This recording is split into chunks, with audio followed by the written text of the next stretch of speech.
2022 Endurance eRacing World Championship brought to you in partnership with Viper Gaming by Patriot, Azatec Sim Sports, Global Flix, Motorvision.tv, Sten Goldman, ESTV, and Film Vault Limited.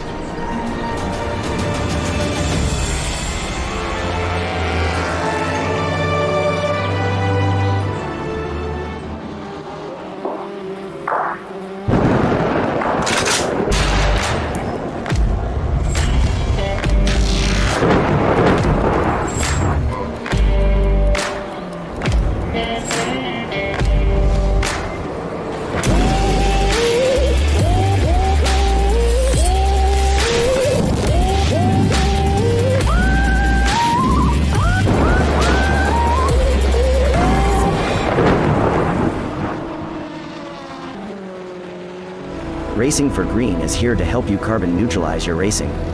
By planting new trees, Racing for Green offers to make your racing carbon neutral. We already have the calculations, contacts, infrastructure, deals and solutions ready for you to easily buy carbon neutral laps on any racetrack. It doesn't matter if you are a racing fan, team owner, driver, sponsor or partner. Anyone can buy CO2 neutral laps in the Racing for Green webshop and trade CO2 emissions for New Forest. Racing for Green.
Welcome back, ladies and gentlemen, to the opening round here at the EEWC at Matsusaka, and still we look at this ever-increasingly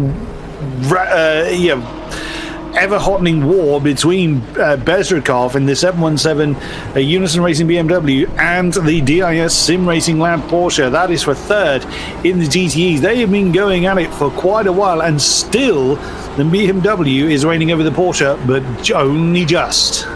And they can't find any way through. The closest they've forgotten is in turn one, but every time DIS have to look for the outside and they just can't find the grip. One time I thought it was practically done as they lose the back end, but DIS catch it and somehow they keep it out of the barriers and they only lose about half a second. Wow, again, sign that man up to the cricket team. My God, he's caught the tail end of that car so many times. And again, you talk about a way to stay focused. It's true. That's taking a huge amount of practice. I think that's the 32. Yes, that's the 32 McLaren they're catching up to in the GT3 class. It's making great. It's doing some great pace in the GT3 class. Second at the moment. Is some distance behind Mark Vermeer still in the 585 Volante car, as that is the that was Liam Rance in that LMP2. Who's in it at the moment? It's Marco Slanzi that's in the 164 satellite car that's just gone past them. Now, the Porsche's not going to have an opportunity to make a move here. There's the 32 McLaren in the way, lots of other cars around them. Oh, that's getting very, very close. I mean, how many times have I said that? They just always seem to be in amongst the traffic somewhere. As we can see in the picture on the left-hand side, James Zuber in the 64 Miradnis E-Stars car, currently third in the DPI class. We've actually got he's having a fight for second in the DPIs, and we've got a fight in the GTEs, GT3s, and also DPIs now. Did someone ask for battles here in the Endurance Racing World Championship? Because we've got a lot. It's like when you try to print a document, but you press print so many times you get about 10 of the pages coming through instead of just the one that we asked for, because right now James Zuber is all over the rear end of Alexei Mizin through the Dunlop curve, and Alexei Mizin's into the wall. Oh no, that is a huge incident there for Mizin. As you said, the 17 Unison car has gone into the wall. There it is on the left-hand side of the picture. It is just was trying to move.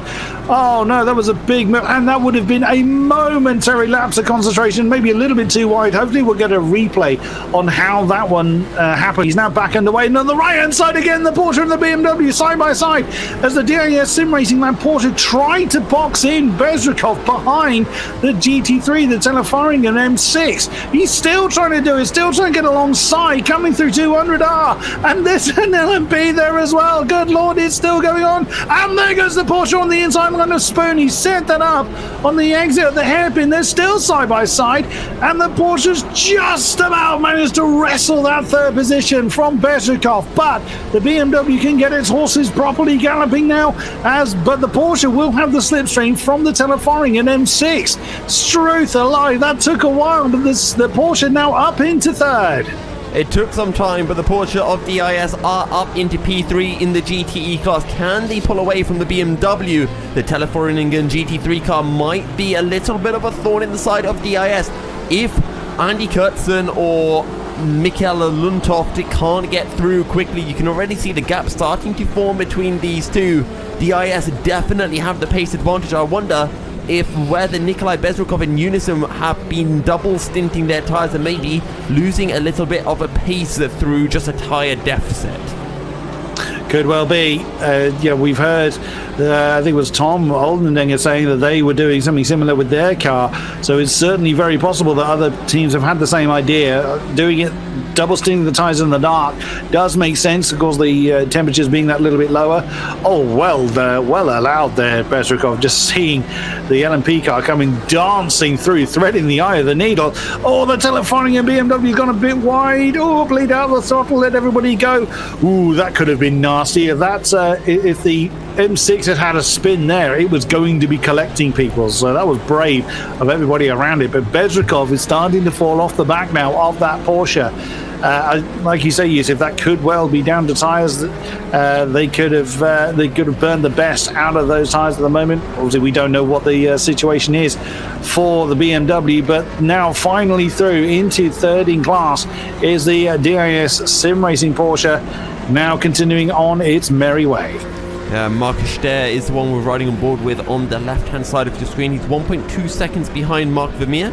These two aren't battling for, they aren't battling for class position, they're battling for overall position. Marcus Ster currently sitting in P6 in the GTE class, Mark Vermeer leading the GT3 class. So I doubt Mark Vermeer is going to try to defend this one too hard. He'll be focusing on bringing his GT3 car home to win the maiden race of the season. That's a rear end and a half. Taking the sausage curbs just too harshly in the Casio Triangle.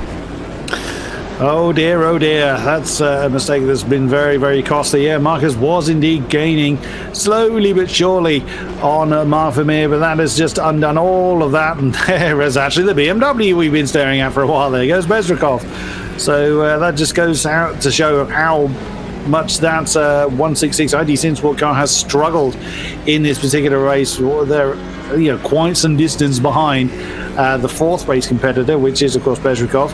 Ronan Sukes is fifth in the 67 Mugen car. That's as we've seen earlier, has had a few penalties to serve, has been involved in a few wars. There on the right hand side, actually on both screens you can see the gap between the Porsche and the BMW is not increasing too rapidly lap on lap, but it is slowly increasing as the Porsche, now free of interference ahead of it, can now start to deploy its advantages and use either fresher tyres or just the cornering efficiency of the Porsche to start to break away from the BMW. But they're being sensible about it. They're not burning the best out of their tyres too quickly.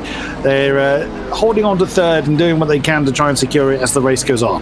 Now I'm keeping an eye on the 77 of Team Iris on the left of your screen, currently being piloted by Bent Horvath, who is closing in onto the 164 Satellite Racing of Marco Slanzi, gaining about a second. He gained a second in the opening sector. We'll see how much he gains in the middle sector, 0.8 of a second The gap between the pair of them currently sitting at 17 seconds, so this will take a few minutes for a battle to really emerge, but eventually we will have a battle for P4 in the LMP2 class. Yes, indeed. We'll hopefully catch up with their lap times as they come over the line. 1:48.7 for Slanzy in Satellite Racing. A personal best, or team best I should say, for the Iris car of 1:45.756. Wow, that's an absolutely storming lap, faster than anyone else in class that time around, gaining a good 3 seconds exactly on Slanzy, about another 17 to go. So yeah, as you say, Yusuf, those two will be together in the next kind of half a dozen laps or so. So another battle is looming. Just battles everywhere, and again, Benshofer in that opening sector taking 8/10 out of Slanzy. We might also be having the GTE cars getting closer. That is the battle for the lead. Joao Barbosa for the 74 Deuces leading over the 54 Musto Pescara of Giordano Valeriano. Just under 8 seconds between them, and last time round Valeriano taking a second out of the Deuces car. So as a summary on who's leading what, the number 18 Burst Esports Simplexity DPI car leading the way, now in the hands of Dawid Moracek. It's leading by quite some considerable distance, I think it's fair to say, but Dawid now takes that one over. Leading the LMP2s is Inigo Anton for the number 21 Sem9 Axel car. Now some distance ahead of the number 94 as obviously now Rasmus Andersen, Andreasen, beg your pardon, has taken over that one. The number 15 Deuce Motorsports car is about 40 seconds behind the Sim9 Axel car at the moment. Of course, pit stops will level that particular field out as time goes on. Yusuf, do you want to take us through our GTE and GT3s? Yeah, sure. Joao Barbosa leading for the Deuces car, the 74, as we mentioned, 9 seconds clear of Giordano Valeriano and the Musto Pescara 54 car. Then it's a further 2 laps down to DIS Sim Racing Lab. They really love finishing in third. They did it all last season pretty much, and it looks like they're going to be doing the same again here this year for the 2022 EEWC. Then you have Nikolai Bezrukov in the 717. A further 2 seconds behind in P4. Roland Zux a further lap behind, recovering for Mugen Sim Racing. How much further can Roland Zux and the Mugen Sim Racing car climb? If they could get a third after the disaster that befell them earlier, that would be a result and a half. The 166 of Markus Ster for ID SimSport currently sitting in P6 ahead of Adam State, who is a further few laps behind. And then we have our retirements of Angel Benegas and Eros Mashuli in the 27 and 53 of MCM Motorsport and Musto Pescara respectively. Also lost early on was the number 13 CKR McLaren. It was in the hands at the time of Joao Gabriel. I was really sad to see that one go. And also Alistair Young in the 11 Sim9 Axel DPI car has been in the pits for a number of hours and is still not showing any signs of shifting, so assumedly that is not going to return to the field. There is Alexei Maizin in the number 17 Unison car, again doing what he can to maintain his second position. The third is in the hands of James Tsuzuba in the Miranda's E-Stars number 64, separated by about 20 seconds. Now the number 64 went through the pits last time around. Let's see what the lap time is for Alexei Maizin. That is a 49.1 on the board for the DPI car, and in about 20 seconds time we'll know what James Tsuzuba's time is. We'll see if that gap is going to change to any great degree, and that is also on the doors a 48.9, so it did change by about 0.3 of a second, so maintaining position at the moment. The number 64 Miranda's E-Stars car not really closing in right now, and they did just come out of the pits as well, so I would assume fresh tyres, but maybe they are double stinting those tyres, which I guess could explain why James Zuber is off the pace of Alexei Maizin. James Zuber, one of the quicker drivers in the GTR24H circus. Giordano Valeriano still falling back from Joao Barbosa. DIS are pulling from Nikolai Bezrukov's Unison Racing car. We saw him overtaking Bezrukov not that many laps ago. Still keeping an eye as well on the LMP2 class, our three-way battle for the lead. I say a three-way battle, we are talking about 76 seconds separating them. The 21 Axel car leading from Darius Andre and the Juices Motorsport, and then the 94 of Versk Esports Goddard Sunglasses. So back into kind of management phase now. The battles that we were very much enjoying have resolved themselves for now. Of course, 3.25 hours still remain of this 12-hour race, so still plenty of action to come, plenty of pit stops, and potential mistakes could well befall our drivers on this track.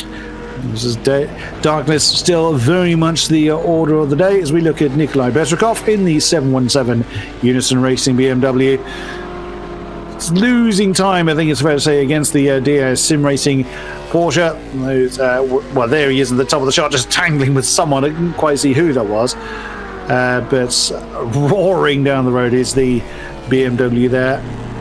And there's our race leader in the picture-in-picture. That's Dawid Moracek bringing in the number 18, or seemingly a scheduled stop, into his, at an odd angle, but that's something you can get away with in sim racing. The invisible pit crew have an amazing ability to adjust themselves to any angle you give them. Actually, somebody else has come into the pits as well. That looks like it's no, it's not James D'Souza. That is the Viaducting car that's come in. Number 1, there he is in 5th place. Has also come in. And no, I thought Moracek had moved, but no, not just yet. He's going through a pit stop, presumably not a driver change because he's not long taken that one over. As we still look at Moracek. Not Moracek. No, that's Moracek in the picture-in-picture. That's looking at Bezrukov. It's just allowing one of that. I think that's Roman Signor in the Adrenaline number 33 that's just gone past him. Nicely done. And that's we saw that Audi, the black and red Audi. That is Mark Vermeer, still in charge of the 585 Volanti Racing by Aztec SimSport Audi. It's been in the class lead for quite a long time and doesn't look to be slowing down any. Last lap 202.5, whereas the B32 was a 202.7. So similar lap times being set, but still pressing on. Again, I'm still in awe that these guys can just go on and on and on and on and on for seemingly forever and just lose so little pace. So I've been asking some of the drivers questions. I forgot to actually ask this to Maciej Kaszprzyk as to what their chosen food is during a race or an endurance race, you know, just when they're sitting in between their stints. What would your go-to be, Chris? Unfortunately, I did a bit of a Kira and I got distracted by something and I missed the basis of your question. So what would be your go-to food in an endurance race? Oh, if I was participating in an endurance race, what would I munch on? Oh, very good question. As I'm not an endurance racer, I've not really thought about it. It would have to be something I could kind of grab, you know, maybe crisps or nuts or fruit or something like that. It would have to be something I could kind of grab with one hand and not have to kind of concentrate on eating. You know, it's nothing that I needed cutlery for or anything like that. So it would have to be something simple to eat, I suppose. Having never done endurance racing from a driver's perspective, I honestly couldn't tell you. See, so for me, my go-to is noodles, and I have the same thought pattern as you, but for me, it has to involve cutlery, because if I get my hands dirty, then I can't jump onto the wheel, or it means that I've got to go to the bathroom and wash my hands, which honestly I'm too lazy to do. So noodles just fits in for me really well. I think Kieran said a pasta pot, and he specified from a supermarket. He wanted to make it abundantly clear that he wouldn't make it himself. I see. I was just thinking that was a little bit oddly specific. It couldn't come from a corner shop, had to come from a supermarket. But no, I see what you mean now. Not fresh pasta, it's an instant one of some description. And there's the number 241 again. It's Alexis Zagorodnev. He's been fighting with that. Well, he's not so much fighting with the car, he's been fighting with his connection for a long time as Zagorodnev. But fair play to the 241. They haven't given up. They haven't parked it. They're still pressing on. They are some considerable distance behind the field of LMP2s, but they're persisting. I'll give them that. I'm keeping an eye on actually Rasmus Andreasen, who is closing in onto Inigo Anton, not by a lot, only 4/10 on the last lap and 5.5 seconds separating the pair of them. Nikolai Bezrukov still falling back from DIS. Mark Ster on the back of Mark Vermeer. Maybe we could actually be seeing a little battle there between the pair of them. The ID Sim Sport of Mark Ster and the Volanti Racing GT3 of Mark Vermeer in that red, white and black. Just going to double check what make that is actually. I believe it is a Corvette. Wait, no, it's not a Corvette, it's an Audi R8. Got there in the end. Interesting. The number 18, our race leader, has handed back to Jonaj Simoncic. Moracek is out of the car again. So that was a very short stint for Darren Moracek. But either way, Jonaj Simoncic, who, in fairness, was doing a storming job in that car last time around, but he is back in it and continues to lead. Maybe he needed the bathroom or something. And he just said, yo, David, quick, jump in for a bit so I can nip to the toilet. Or maybe grab his own instant noodles. Yeah, actually true. It would actually make sense. I mean, these guys have got to eat at some point. 12 hours is a long time. Also, I forgot to mention, for anyone watching, you can also let us know what your endurance food of choice is. You can either message in the YouTube chat, or even better, you can use the hashtag EEWC and get involved through Twitter. Absolutely. Now, I asked Kieran this question earlier, Mr. Yusuf, so okay. I'll bounce it at you. Now, are you familiar with these cars from a driver's perspective? Not on the R Factor 2 game itself. But you've driven similar in other sims? Yes, ACC to be precise. What would your usual weapon of choice be in the so that'll be a GT3 class then. So what would your weapon of choice be? As in what car do I go for? Yes. So, my go-to car, and this is not because it's my preferred car, is the Ferrari, the 488. Oh. And that's because when I did an endurance event with some friends, I actually really didn't want to be in the Ferrari, but they picked the Ferrari, and we all bought setups for it. So as a result, I only have setups for the Ferrari, so I've just practiced in the Ferrari all the time. I have tried the McLaren 720S on ACC, and that was really fun. It felt not understeery at all. It had really good bite on the front end, so that was a very fun car to drive.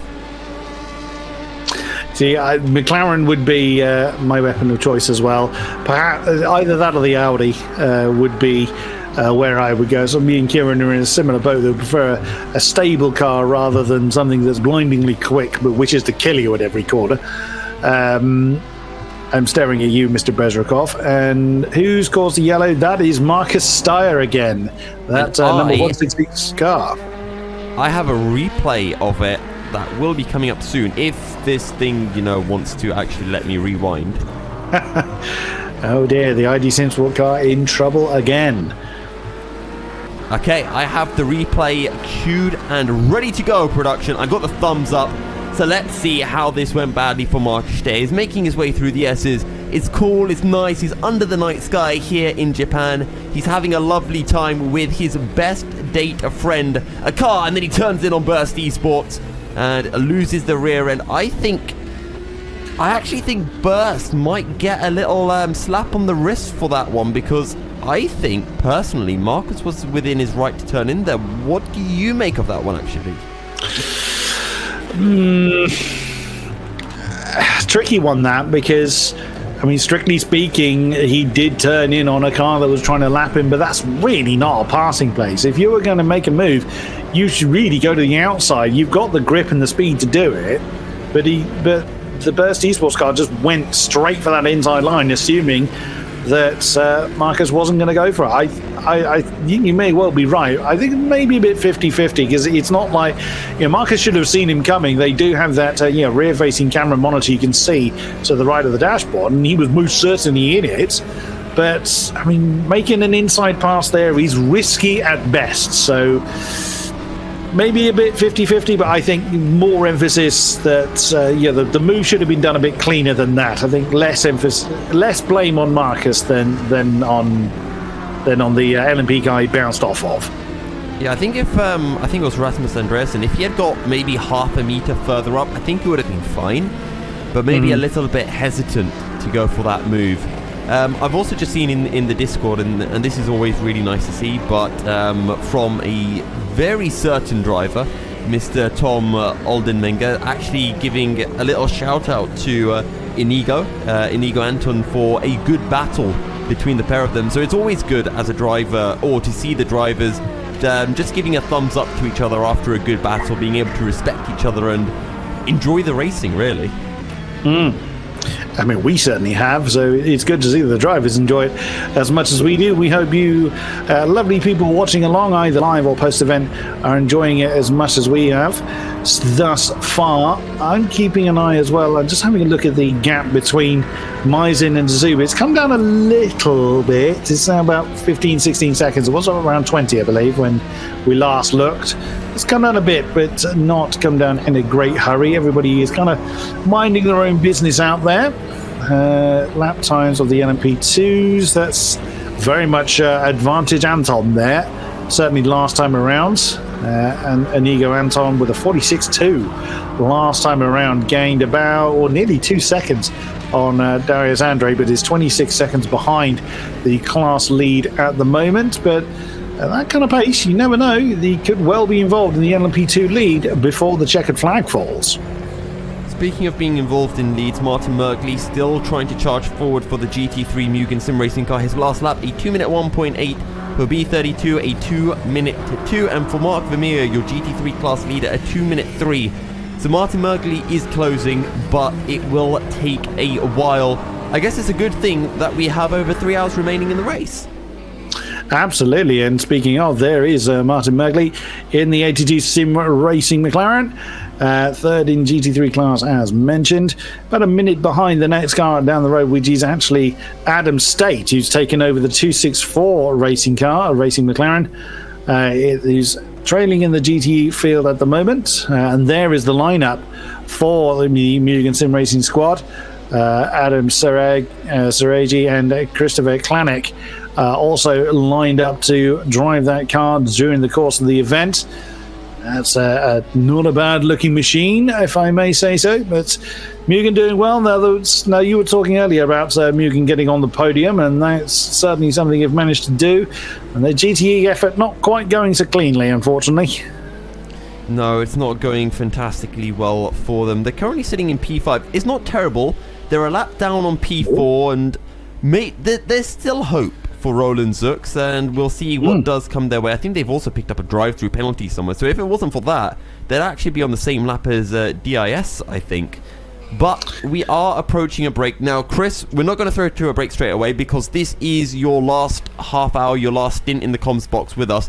So I want to get some final thoughts from you. Predicted winners in each of the classes, Chris. Okay, well, I mean, you'd be silly to bet against the Burst Esports Complexity squad for the overall win, as a brief yellow flag there for Bence Horvath in LMP2. As you can see, the current standings of the field flashing up on screen. So Darius Andre leading the way for Deuces. It's going to be a fight between Deuces and Sim9 Axel, I think, for the LMP2 field, but you can't ignore the Burst Esports Good Sunglasses car. They've done pretty well thus far. I'm going to go for a bit of the outside bet and go Sem9, because I reckon they've got a bit more pace than what we've seen, but Deuce is doing a brilliant job, certainly consistency, putting them on top of the field. GTE, I mean, Joao Barbosa, that's a name we've seen many times, and it currently holds the 74 Deuces Motorsport Club Porsche to himself by quite a way over Deegan Fairclough, but that number 54 Musto Pescara car has led the GTE field in this race before now. So who's going to win on that one? I'm going to go Juices on that one. I'll go for the number 74. And as for the GT3, it's very hard not to look away from that 585 Volante Racing by Aztec Simsport. It's been a class of one as far as consistency and just raw pace. Whilst they don't have the class lead lap by very much, as you can see from the best lap column, you can see there's about 7/10 as all that separates Mark Vernier from the B32 car, for instance. Actually, they don't have the best lap. I just realised that's actually the 82 of Martin Merkley that has that one at the moment. But as far as consistent, decent pace, I think 585 are going to take that one. Fair enough. Well, Chris, thank you very much for joining us. We're going to be throwing to a quick commercial break, and when we return, Alex Goldschmidt will be alongside me. Don't go anywhere. We'll be back in just a few minutes' time.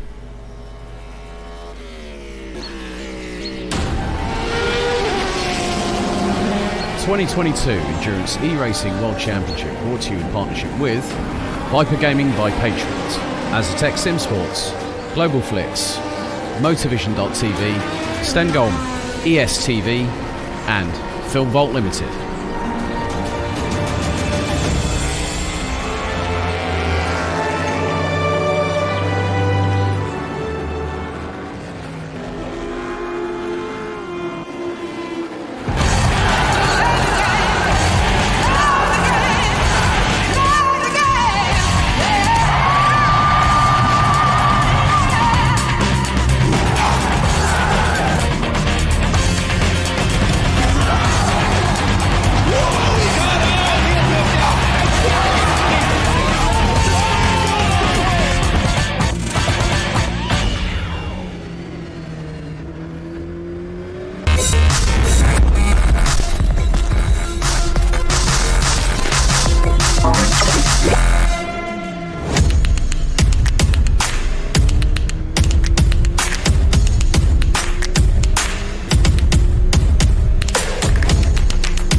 Racing for Green is here to help you carbon neutralize your racing. By planting new trees, Racing for Green offers to make your racing carbon neutral. We already have the calculations, contacts, infrastructure, deals and solutions ready for you to easily buy carbon neutral laps on any racetrack. It doesn't matter if you are a racing fan, team owner, driver, sponsor or partner. Anyone can buy CO2 neutral laps in the Racing for Green webshop and trade CO2 emissions for New Forest. Racing for Green.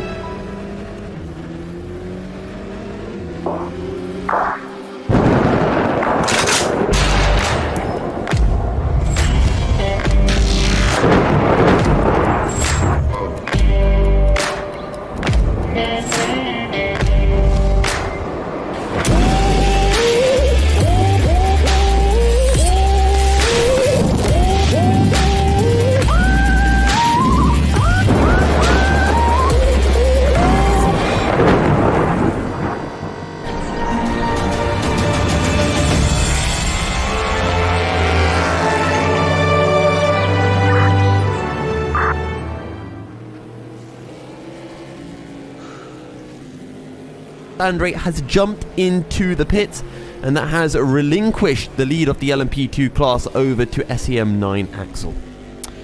It swings and roundabouts between those two crews. I think there's a very good distinct battle between the top three in LMP2, with Inigo Anton leading for SEM9 Axel, Rasmus Andreasen behind the wheel of the 94 Burst Esports Good as Sunglasses car, and Darius Andre. We've seen some great racing from both Sabakis and Robert Paul in the number 15 car, and Robert Paul is now actually switched back into the car, so that keeping that fresh mentality, keeping that strategy going, could prove to be big dividends for the team at the end of the night. I mean, I can't believe it. We've got just under 3 hours left to go. We're into the final quarter, and then before we know it, Yusuf, we'll be back into the last 60 minutes of the race. The next thing I'm going to be back in the UK, thinking where I thought I was in Denmark. I know. Time flies whilst you're having fun. Absolutely. Time flies while you're in the commentary box as well. True. it's weird because every time I think, oh, this is taking so long, and then at some point it's just the time disappears, and I'm like, yeah, what? I think for a few cars out there, they'd be wishing that the time would stay out for a little bit longer. Yes. Yeah. Mugen. Shots fired. Well, I wouldn't say I'm firing shots. It's been unlucky for them, and they need more time to try to climb their way back through the field. Roland Zux and Martin Merkley are doing a phenomenal job. They're showing fantastic pace, but they just need more time to close into those guys ahead of them. They do, because time waits for no driver, especially when it's a 12-hour endurance race, and we've got another 3 of these to go. And then we've got the 2 24-hour races, one at Spa-Francorchamps, and then we've also got, that's in late August, and the one at Le Mans for the finale of 2022. And we seem to be getting some team radio from Gadgethuset Dottecore, the DSR car, the 777. Still running in 4th position. It's been a bit topsy-turvy a little bit from them, but they have shown some really good signs of flourishing performance, and from our perspective, that can only mean a good sign. You know, LMP2 last year, we discussed it a couple of times in this broadcast, where LMP2 was not really... They probably thought, you know what, we've bitten a bit more off than we can chew, and we decided, well, let's go back to basics. Let's go back to where it all began. And you know, they picked a pretty good car. I mean, the Callaway GT3 is a pretty tried and tested vehicle, and Carl Lukkegaard was the person that put it in qualifying. And he's still driving away, and it's like he's just pounding in the kilometres. Yeah, and I'm really glad as well that we are seeing DSR and B32 in the GT3 class. I think they're looking at home in the class. They're having battles, whereas I think in the LMP2 class they were just kind of out of it in sorts. And it's never nice when you see a team that's off the pace like that. So. I'm glad that they are having better battles now. And, well, Carl Lukkegaard, 39 seconds behind Martin Merkley. He's a fair bit ahead of Thomas Bruynegård, and sitting in P4, doing a decent job as well. We've currently got on my screen the 67 Mugen racing car, and that's Roland Zux, because he's about 10-15 seconds behind DIS Sim Racing Lab. Once he overtakes DIS Sim Racing Lab, he will be on the same lap, and he can try to hunt down for that final podium spot. Well, it wouldn't be final podium spot, for that 4th place spot. I think with now, the if you can get yourself back onto the same lap as the car in front, that's going to give you that little bit of additional motivation, just to spur you on, just gently open the taps, unlock, if you can, some performance in the car. And we're actually hearing some live radio transmissions from the 777 team radio, which you can actually listen to yourselves at radio.gtr24h.org. And a big thank you to Peter Munkholm from Broadcast Control, saying they're talking about how dark it is at the circuit. They're really giving some feedback to each other, and that's the sign of a good team, how they work together and conglomerate and say, look, you know, this is what's happening. It's a bit skittish going through the Casio triangle. You know, how the tyre degradation's going, fuel level. They'll be monitoring things, they'll be calculating it on the fly, like I spoke with Tom Oldenberger from the 94 car from Burst Esports Good as Sunglasses, saying that people are having to get creative with their strategy, and that's what we're seeing at the top end, the sharp end of LMP2 right now. I think it's always fun as well to see how different drivers want information being fed to them, because you'll have some that will want information being given to them more regularly. They'll be wanting to know their lap times all the time. I know for myself, when I did some of the Club 100 endurance racing, because when you're doing karting, you don't really have the luxury of being able to see your lap times.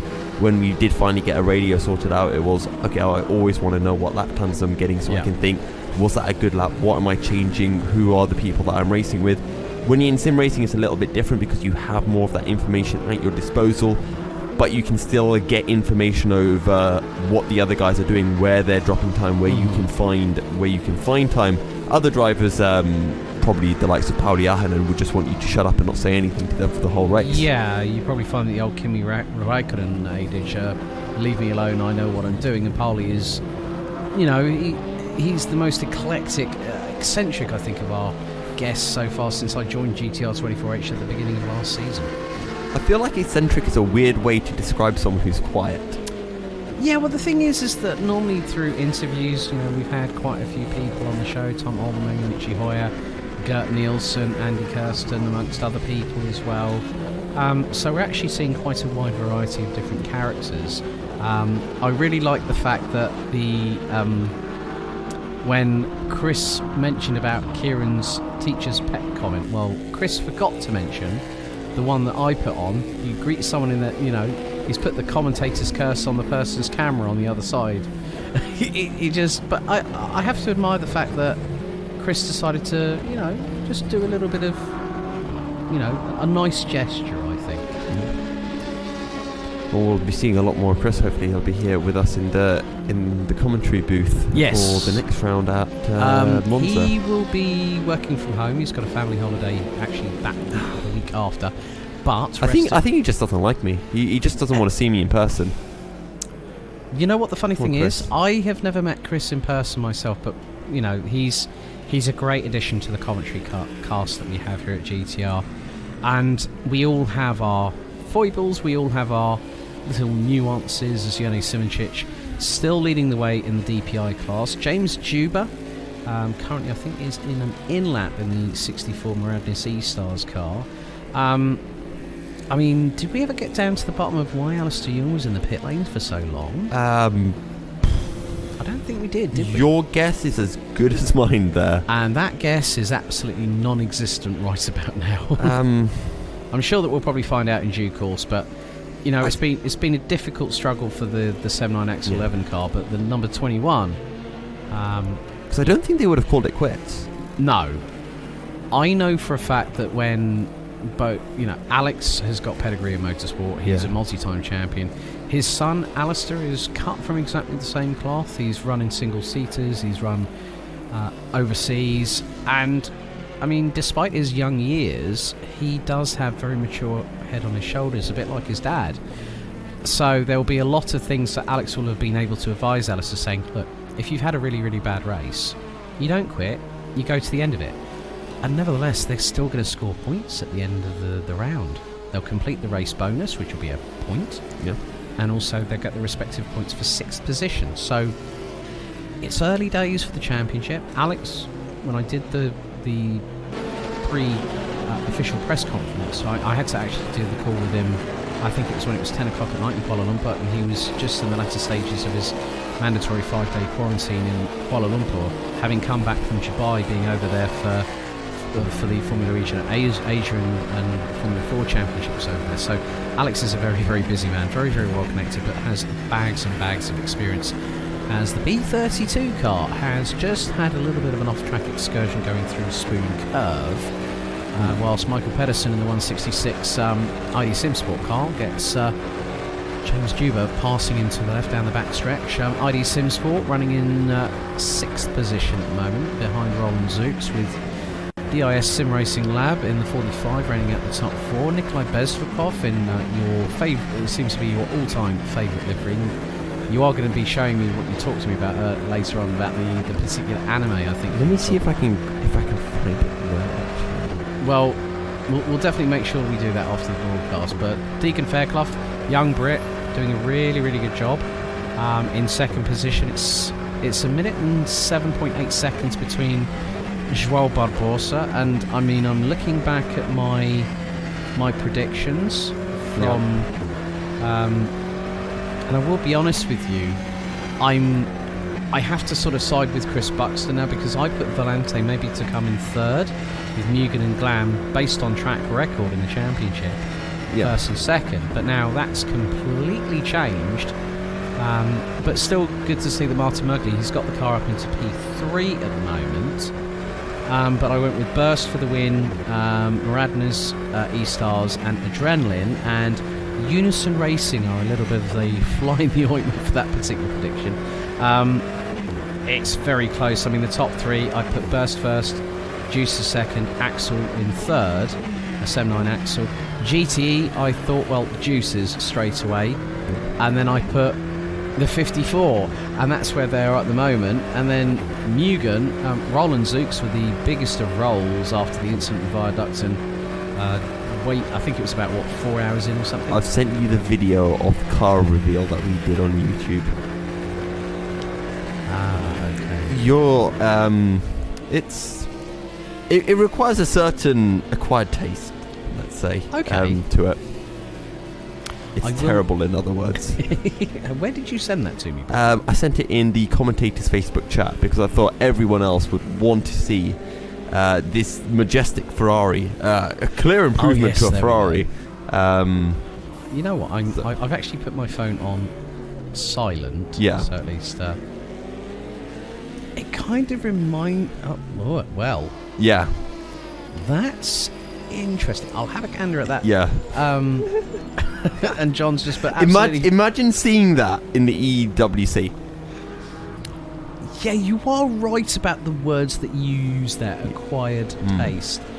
Reminds me of Deadmau5's Ferrari a little bit with the light blue, because Deadmau5 got a lawsuit thrown against him by Ferrari, and he called his I think this is 458, the Ferrari, and he put like a little miniaturized cat on where you normally would see the Cavallino Rampante, and he actually had a badge made. No word of lie. If you want to Google it, Deadmau5, he got a lawsuit thrown at him by Maranello, and he then promptly sold the car after getting it dewrapped and everything. He had Ferrari, which is P-U-R-R-A-R-I, the badge, like the chrome badge that you get behind the engine cover on the spoiler. It's a nyan nyan cat. You see? Oh, that is... he's put a Puma badge on it. Yeah, exactly.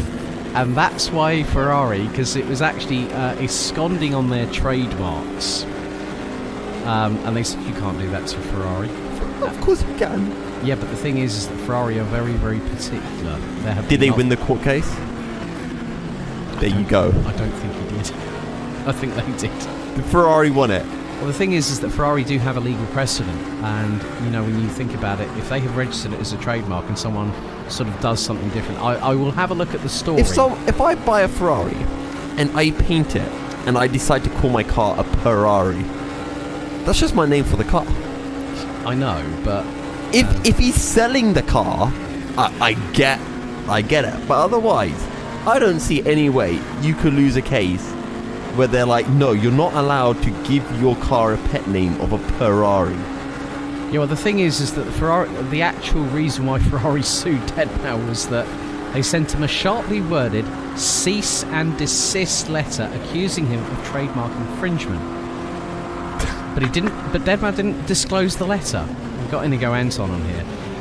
But the thing is that they're very traditional. They don't like certain things being done, and like seeing the I think, what was it? There was one site that said Deadmau5 gets caught in trademark catfight with Ferrari.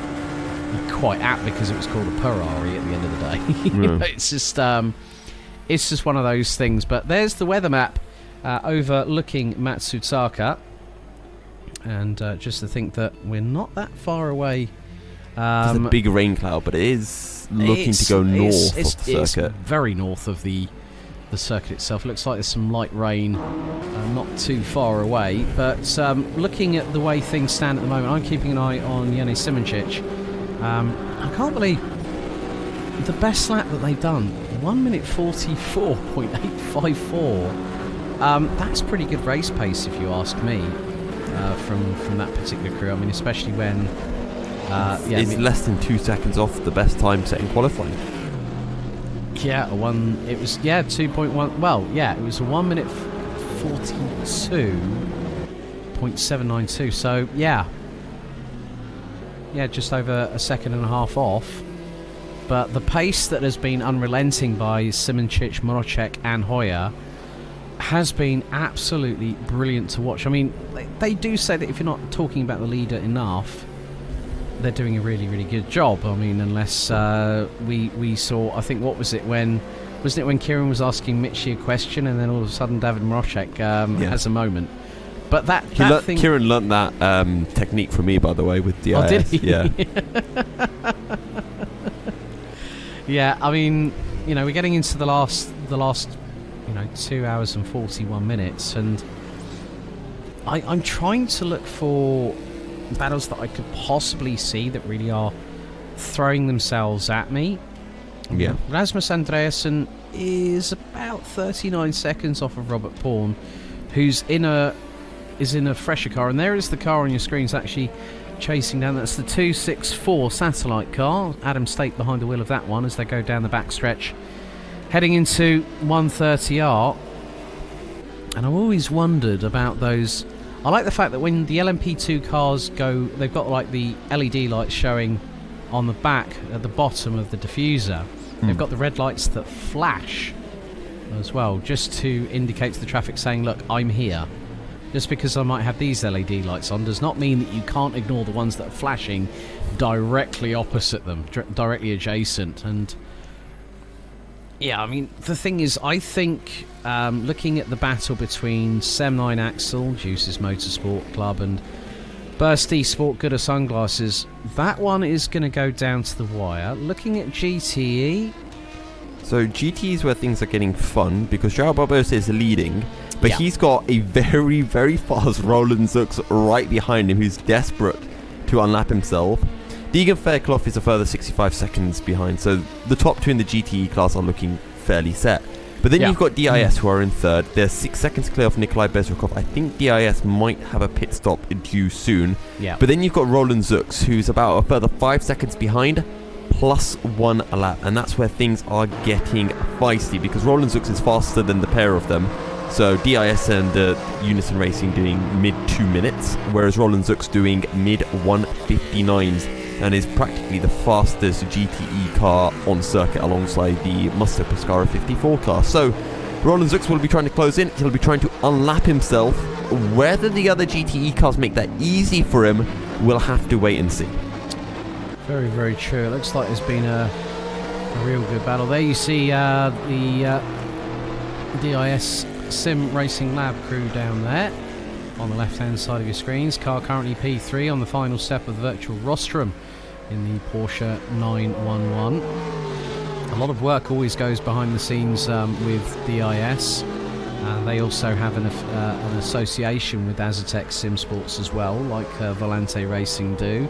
There's been a lot of hype about Azatec's new pedal set as well. That I have to give a shout out to Boosted Media, that actually was talking about them on his YouTube channel not too long ago.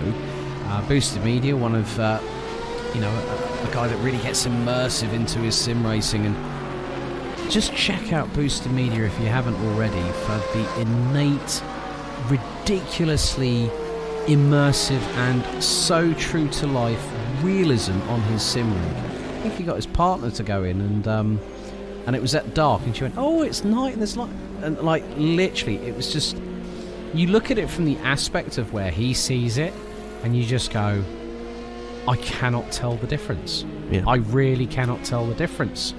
And that just goes to show the ultra-realism of how far you can push that envelope with that as well. And it's good to see that, there's so many sim racing content creators and racers out there that are really, really getting a welcome name for themselves. They're getting exposure, and I think also it comes down to the sheer enjoyment of just getting yourself immersed, just not worrying about what's going on outside in the real world, or what's in your personal life, or what's happening with family. You get in, you have a blast, you feel infinitely better, and then you come to something like this, where you are literally just in your bubble, behind the wheel of your rig, and you are going 10 tenths, maybe 11 tenths, and you're pushing like crazy and wanting to... I think Kieran really put this very eloquently earlier on, that it doesn't matter about the car in front, you want to get past it. Yeah. Well, whether they can find a way past it, that has to be seen, because right now we've got Roland Zux, who wants to find a way through on João Barbosa. He's been losing a lot of time behind the GTE class leader. Not something you hear often, the fact that you're losing time because you're stuck behind the leader, but that's exactly the case for Roland Zux. It's not a huge amount of time, but it's probably about 2-3 tenths a lap, and finding a way through on João Barbosa is going to be so difficult. And I think right now for Roland Zux, I think he knows that he just needs to sit behind João Barbosa. He can't risk fighting against the Juice's car. He's going to wait for João Barbosa to close in onto Bezrukov and DIS, try to follow the Deuce's car through. Once he's done that, then maybe he can look for a way through on the Aston Martin. Yeah, just keeping an eye on Robert Pawn. He's picking up the pace as the number 15. Had a chat with him earlier on in the broadcast. Last lap around was a 1 minute 48.5. Inigo Anton at the moment from the Philippines for 7.9. Axel in the 21. 1 minute 47.648. Rasmus Andreasen running in the 149.4s.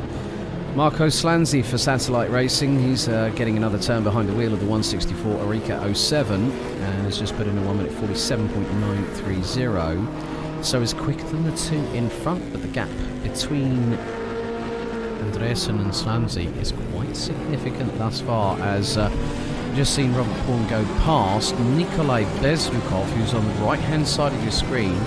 Battle for GT. Now this is for 4th and 5th in the class, and the gap between them looks a lot closer than I think it might have been for quite a time, because Bezrukov has just gone through 130. Roland Zooks is behind Joel Barbosa and is approaching 130. Now goes through it. So as you said, it's about Roland Zooks just keeping the wheel tracks of Joel Barbosa, using the slipstream, maybe hoping to save maybe a litre or two of fuel here and there by maybe some minimisation when it comes to hitting the throttle. And by doing this, he'll gain extra speed. That will help the engine a little bit more. But one of the other things that he's got to worry about when you're right up with another car that's punching that hole through that dirty air, the car's engine and oil temperatures do actually go up. And there was nearly a little bit of a touch between the pair of them going through the exit of the first corner. So Roland Zooks has to watch what happens, because if there's the slightest incident, I'm sure that something will be fired over to race control, and Juicers will be saying, well, hang on a minute, we were leading the class and this happened. Yeah, the 67, I think, as you said, will just be sitting behind, lifting and coasting into corners, trying to save up some fuel. I don't think the engine temperatures rising is a particular issue on the R-Factor 2 game. Maybe some of the drivers in the chat can clarify that for us. So I don't think he'll be worried about any potential reliability issues from following behind the Aston Martin.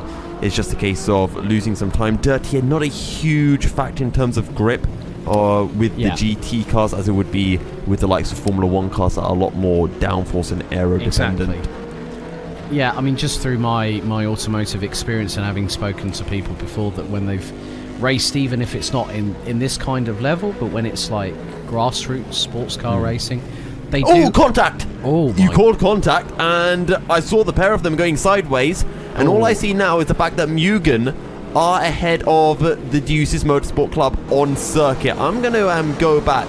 Okay, we've got an instant replay. What does Roland Zooks do?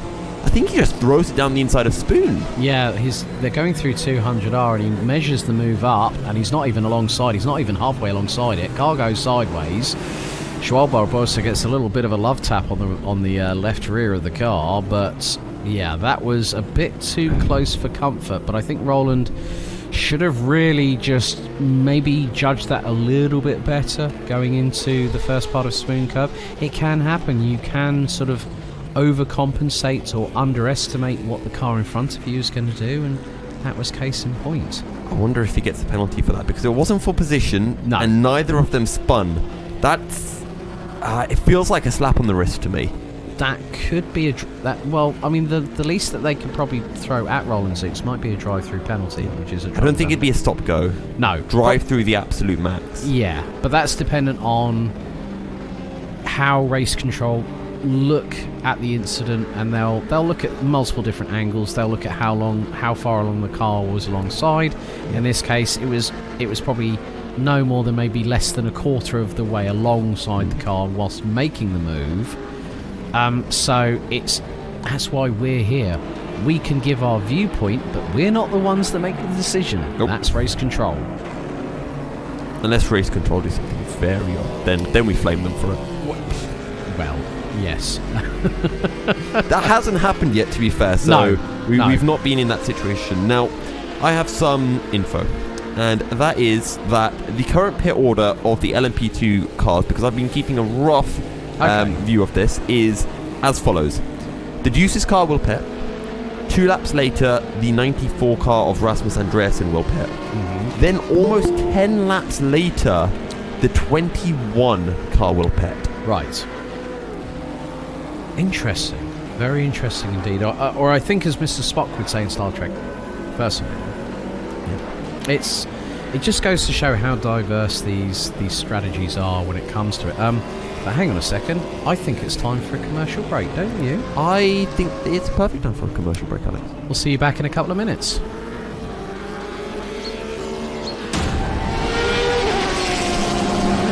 The 2022 Endurance eRacing World Championship brought to you in partnership with Viper Gaming by Patriot, Aztec Sim Sports, Global Flix, Motorvision.tv, Stengolm, ESTV, and Film Vault Limited.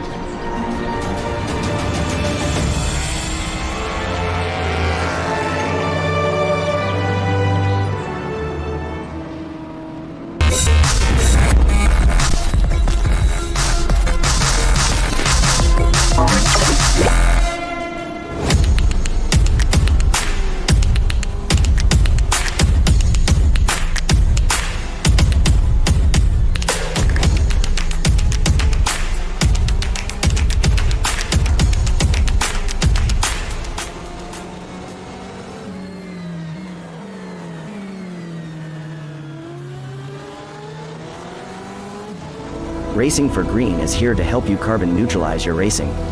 By planting new trees, Racing for Green offers to make your racing carbon neutral. We already have the calculations, contacts, infrastructure, deals and solutions ready for you to easily buy carbon neutral laps on any racetrack. It doesn't matter if you are a racing fan, team owner, driver, sponsor or partner. Anyone can buy CO2 neutral laps in the Racing for Green webshop and trade CO2 emissions for New Forest. Racing for Green.